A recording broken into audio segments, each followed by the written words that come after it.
Video తీస్తానని కన్ను ఆర్పకుండా మరి చూస్తున్నారు. హలో గైస్, ఇంత మంచిలో చేబ్రోలమ్మాయి ఎక్కడికి వెళ్ళిపోతుంది అనుకుంటున్నారా? ఇంకా ఇక్కడికి మహాశివరాత్రి అంటే మన చుట్టుపక్కల గ్రామాల వాళ్ళందరూ వెళ్ళేది పాదగయ పుణ్యక్షేత్రం పిఠాపురం. ఈ ఇయర్ మహాశివరాత్రి ఆదివారం సోమవారం కలిసి రావడంతో చాలా మంది ఆదివారం వెళ్ళిపోతారు కదా, సోమవారం ఖాళీగానే ఉంటుంది అని అనుకున్నాను. కానీ మన వాళ్ళు తగ్గేదేలేంటి, ఊరమ్మాస్ రష్ ఉన్నారు, అస్సలు ఖాళీ లేదు సోమవారం కూడా.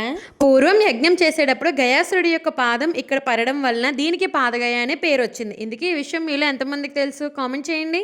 పిఠాపురంలో ఉన్న పాదగయ క్షేత్రం వెలసిన అమ్మవారి శక్తిపీఠం, అలానే ఈ మహాశివరాత్రి మూడిటికి సంబంధం ఏంటని చెప్పి ఒక లాంగ్ వీడియో అయితే ఈ వీక్ మన ఛానల్లో అప్లోడ్ చేస్తున్నాను. కాబట్టి మిస్ అవ్వకుండా ఉండడానికి వెంటనే మన యూట్యూబ్ ఛానల్ని విజిట్ చేసి సబ్స్క్రైబ్ చేసుకోండి. శివుణ్ణి దర్శించుకున్న తర్వాత స్వయం పాకదానం ఇవ్వడానికి అని చెప్పి మేము వెళ్తుంటే ఇతను చూడండి వీడియో తీస్తున్నానని కన్నార్పకుండా చూశాడు. నాకైతే చాలా భయం వేసింది.